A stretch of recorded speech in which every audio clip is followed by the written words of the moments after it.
भर दिन घूमते रहलियन,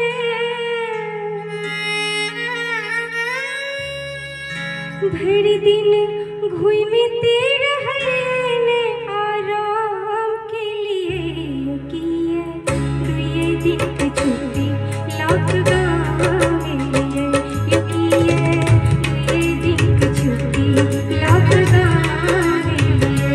भर दिन घूमते रहलियन,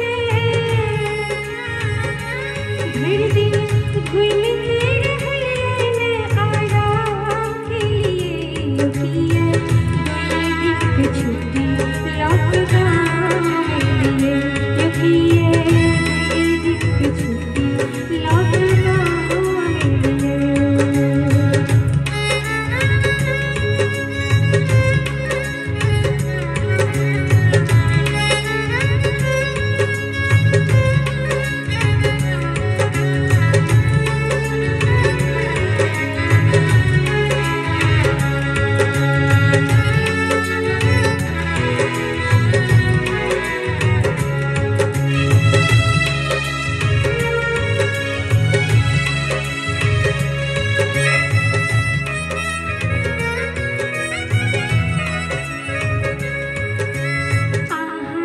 परदेसी पिया हम छी अबला नारे, बिना बरद के कहुना कहुना किलो खेती बाड़ी।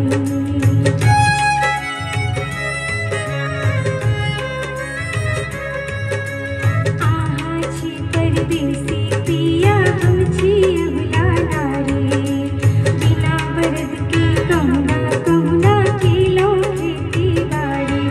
आहा कटनी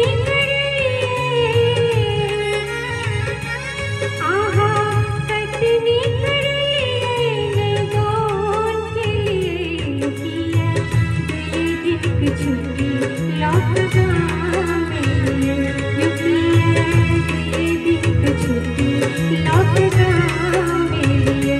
भर दिन घूमते रहलियन, भर दिन घूमते रहलियन, आराम के लिए किए दुए दिन की छुट्टी लॉकडाउन में लिए किए दुए दिन की छुट्टी लॉकडाउन में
लिए।